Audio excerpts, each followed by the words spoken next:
Job very difficult. Joining us right now is Teneo Strategy Managing Director and former senior Trump communications advisor, Jason Miller. Jason, good to see you. Thanks so much for joining us. Maria, good morning. I was surprised to see the court ruling have the effect that it has had.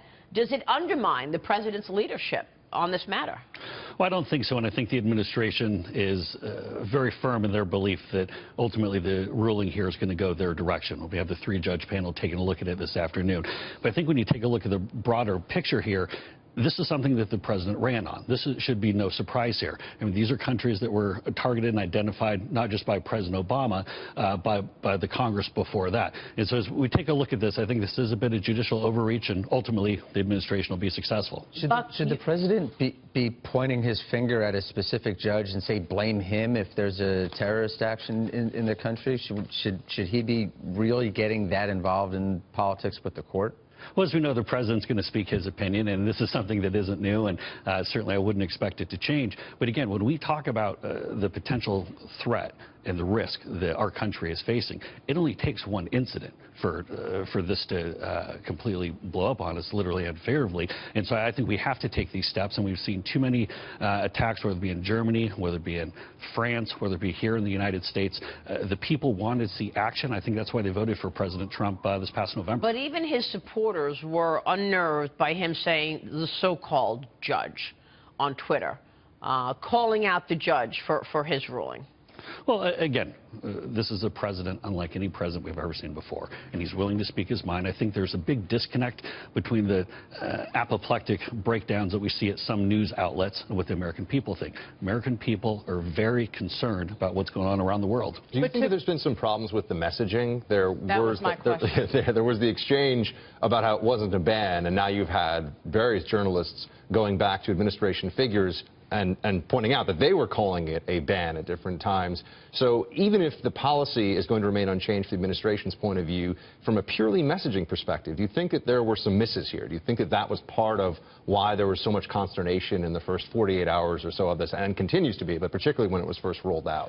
Well, great question. I think there are two parts here. Number one, it didn't matter if they gave them a week's notice or month's notice. The same people who are having the freak out over this were going to have it anyways. And so I'd push back on that. But the one thing where I definitely agree is I'm looking for where our law enforcement officials, whether it be our Republican attorneys general, whether it be law enforcement people all around the country who should be out there making a lot more noise in support of this, because the president does have the support of the American people here, and we should see a lot more people out there defending that. By the way, the president just tweeted this. We want to get this out right now. Moments ago, President Trump said this: any negative polls are fake news, just like the CNN, ABC, NBC polls in the election. Sorry, people want border security and extreme vetting. And that's what you're saying, Jason. You're saying basically the people are on his side. Well, he does, and it's not even just to this issue of national security. I mean, even take a look at the issues of the economy, where you have, again, many on the left, particularly in the media, making a lot of noise and rattling their sabers. And but then when you look at the market stability, you look at the great jobs numbers that we had this last week that came out. I mean, the country is really moving in the right direction. I think there's kind of a little of this American spirit that's back. But to Buck's point, because this is your wheelhouse, this is what you do for a living, and it's communicating with the public. Don't you think that President Trump, and the Wall Street Journal editorial page points this out today, that this was an order written in secret, it was sloppily written, it was overly broad, but then that wasn't explained, that he could have gone on. This is something that Doug Schoen said last night on the Fox News channel, that Ed Rollins said, go on television and talk to the American people.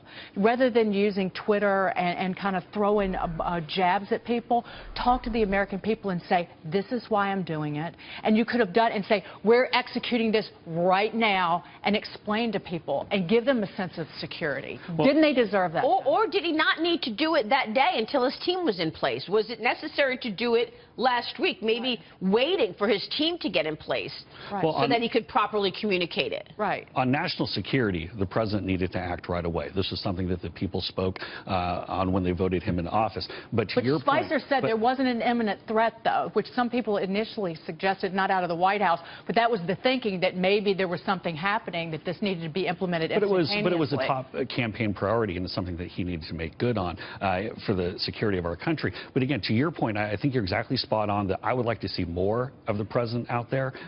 One of the things back on the campaign is we realized pretty quickly he was our best communicator. When President Trump is out there talking, he connects with people in a way that I've never seen any political figure, at least in my lifetime, been able to do so. And so we saw the interview yesterday with Bill O'Reilly, and the president was fantastic in communicating his message. He's able to break it down in very simple terms, easy to understand, and very compelling when he's making the argument. I'd like to see more of the president. What about this point that he made about the Russians when he was asked?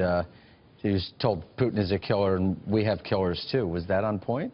There seemed to be a moral equivalency there between the Russians and the United States of America. I think the president was probably making a broader generalization. But again... about what?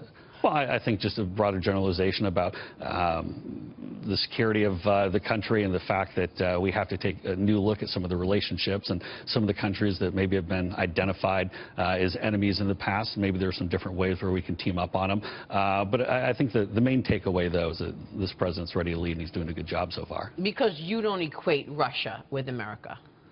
No, I think... In terms of moral... No. Again, I'm not part of the administration. I'll let the president speak for himself on this, but I think it's probably just a broader generalization. Jason, thank you. Thank you.